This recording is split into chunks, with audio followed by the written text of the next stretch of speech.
নমস্কাৰ বন্ধু বান্ধৱীসকল, এয়া আন এটা ব্লগ লৈ পেলাই মই আহিছোঁ।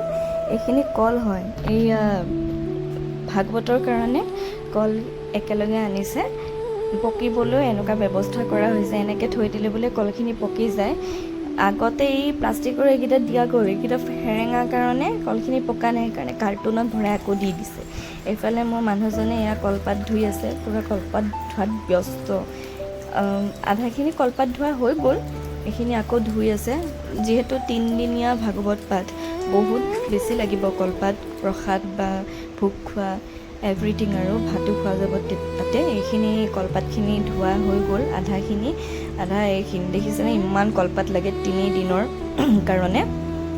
গোটেইখিনি যো-জা চলি আছে আৰু এইফালে আছে গোটেইখিনি এইয়া কেৰাহী, গেছ, য'ত যি বস্তু লাগে আৰু কিবা ঘট, টেকেলি, এইবোৰ গোটেইখিনি যোগাৰ কৰা হৈছে। ৰাতিপুৱা ইয়াৰ পৰা লৈ ল'ব পাৰিব যাক যি লাগে। এয়া চব পাচি জাৰ চাৰ এভৰিথিং, মালা চব সজাই ৰভা দিয়া হৈছে। এইফালে আধাখিনি ৰভা দিয়া হৈছে, বস্তু বাহিনীও আনি দিছে। এইফালে দৰ্জাখন ৰাখিছে, এইফালে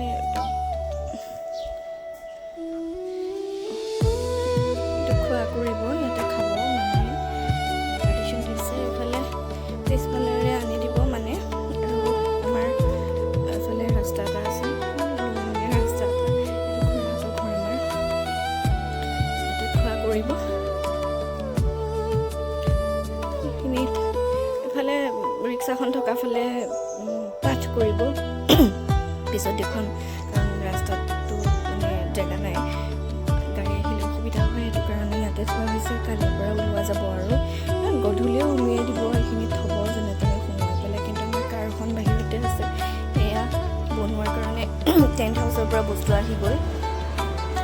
এয়া এনেকৈ পেলাই থৈ গ'ল, কাৰণ আমাৰ মানে এই বগাখিনি দিয়া গ'ল যে, অলপ বেয়া দেখিতো, সেইটো কাৰণে ভাগৱতত অকণমান ৰঙীন চঙীন হ'লে ভাল লাগে। এয়া কাপোৰ আনিব গৈছে তেওঁলোকে, এইফালে আধাখনীয়া হৈ আছে, কৰিব আৰু। মোৰ গাটো একদম ভাল নহয়, দেখোঁতেই লাগিছে চাগে জ্বৰ। টেবলেট খাই কৰি আছোঁ। কালিতো একেবাৰে পৰাই নাই, এওঁ বনাইছে ভাত ৰাতি। গা বহুতেই বেয়া, দেউতাৰো বেয়া।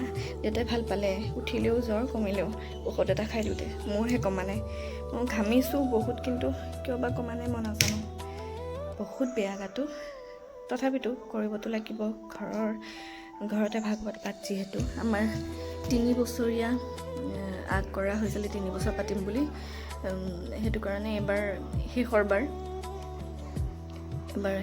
যিহেতু ভালকৈ পাতিব লাগিব। আৰু ধেৰ মানুহ হ'ব, বহুত বাহিৰৰো মানুহ আহিব, পাঠকে 30জনৰ ওপৰ আহিব। সেইটো কাৰণে ঔষধ খাই পেলাই কাম কৰিব লাগিব। ভাগৱতে মানে ভগৱানে ঠিক কৰি দিব। আৰু এতিয়া দিনটোলৈ আৰু কি কৰোঁ চাই যাব আৰু।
এদিন সদায় দেখুৱাই যাম কি হয় কি নহয় সেইখিনি দেখুৱাই যাম। এতিয়া চাহ দিওঁগৈ, মই দেৰি হৈ যাব নহ'লে। চবকে চাহ দিলোঁ। এতিয়া মই খাইছোঁ পিঠাৰ লগত চাহ।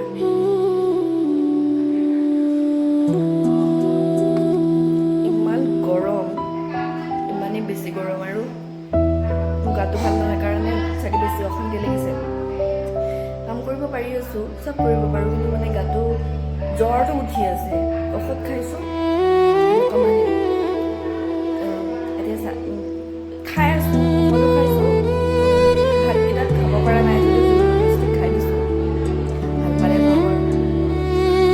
বাহিৰত সফুৱা কাম চলি আছে আৰু মানুহ আহি আছে। কাম মানে জোৰদাৰ চলিছে।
ভতিজা হয় মোৰ, তাই হেল্পাৰো খুৱাইছে।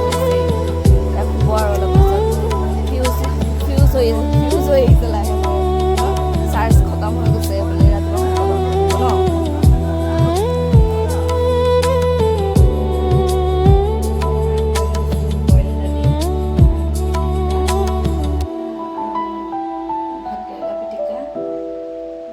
আৰু আম কাটি লৈছোঁ। সোৱাদ নাই যে একো, জলকীয়াও খাব নোৱাৰি। খাইছোঁ মানে পিঁয়াজ খাব নোৱাৰি, তেল খাব নোৱাৰি, সেইকাৰণে কিবা এটাতো সোৱাদ লাগিব, সেইটো কাৰণে আমখিনি কাটি লৈছোঁ। এতিয়া গোটেইখিনি হ'ল অলমষ্ট কাম, আৰু অকণমান বাকী আছে। ৰাতিপুৱাতে ঘৰ মচিব লাগিব, কিবা কিবি আৰু আছে, আৰু প্ৰসাদ চসাদ দিয়া হ'ল। আৰু কাইলৈৰ পৰা ভাগৱত ষ্টাৰ্ট। বাকীখিনি মানে গোটেইখিনি হৈ